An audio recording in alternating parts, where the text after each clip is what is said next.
ఎప్పుడైతే నాదెళ్ల మనోహర్ గారు పవన్ కళ్యాణ్తో కలిసి అమిత్ షాను కలిశారో వాళ్ళ మధ్యలో జరిగినటువంటి చర్చ ఏంటిదనేది ప్రొఫెసర్ నాగేశ్వర్ గారికి తెలిసే అవకాశాలు లేవు.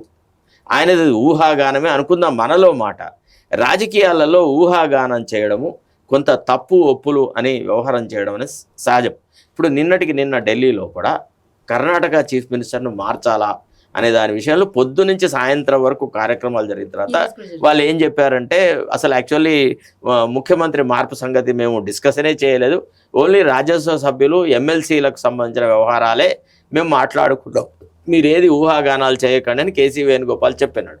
తీరా చూస్తే ఇప్పుడు అక్కడ కర్ణాటకలో ఏం జరుగుతుంది, సిద్ధరామయ్య రేపో ఎల్లుండో రాజీనామా పెట్టి శివకుమార్ ముఖ్యమంత్రిగా ప్రమాణ స్వీకారం చేసేటువంటి వాతావరణం కర్ణాటకలో జరుగుతుంది. అయితే నిన్న కొన్ని పత్రికలు ఏం రాసినాయి, అసలు ముఖ్యమంత్రి మార్పు అనేది కేవలం ఊహాగానమే, ముఖ్యమంత్రి మార్పు లేదు అని, రాహుల్ గాంధీ శివకుమార్కు దెబ్బ కొట్టాడని, మోసం చేశాడని, ద్రోహం చేశాయి, ఇట్లా రకరకాల వార్తా కథనాలు వచ్చినాయి.